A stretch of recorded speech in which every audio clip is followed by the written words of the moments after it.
and welcome to the What If Nintendo and SEGA Had Never Intervened series. We're at the second part now, and we left Atari in a bit of a tough spot. Atari are left alone in the North American video games industry.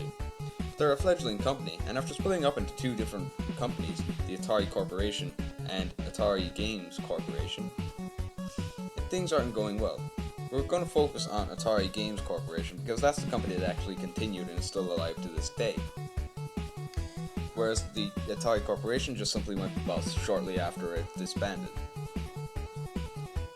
But now what can Atari Games do? Or, if they can't do anything, what can another company come along and do in the place of Nintendo and SEGA? No, we don't need another computer. We need a console. How about the Atari 7800? Yeah, that's something that got released in the real events. But can it really save gaming? Well, let's look at what it has. It has Pac-Man, and Pac-Man looks exactly like the arcades, but people probably wouldn't trust Atari after that, especially after the Pac-Man game on the Atari 2600. Other than that, there's Pole Position 2, another arcade game which actually looks quite good, and Ninja Golf, which was a quite fun Atari 7800 exclusive. But are these games really enough to convince people you need to buy the system? No, we need something else. Let's look over to Japan. Now we're not looking at Nintendo, Sega, or NEC, we're looking at a company called Hudson Soft.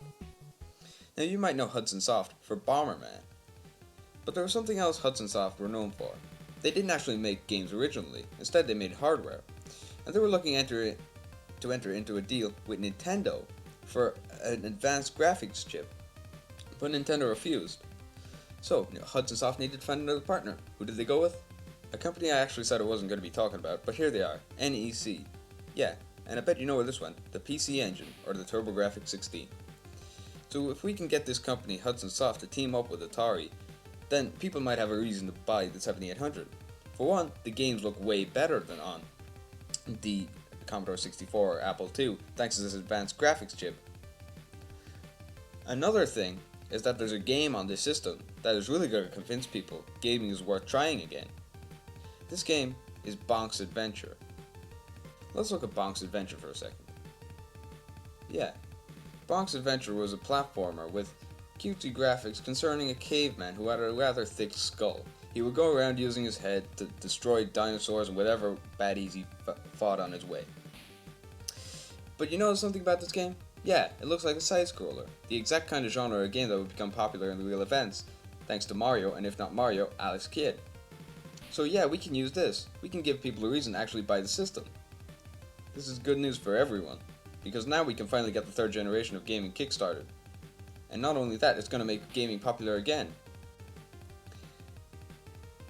So now this console is popular now thanks to a game that never really got a chance in the real events thanks to Nintendo and SEGA being in the way. And Atari, a company that previously didn't have a chance, is also getting a shot at glory. Atari have done something that in the real events they simply couldn't do, which is retain their crown. Now, we leave it there for now. But next time, let's take a look. Is there any other company that can make a console to challenge Atari?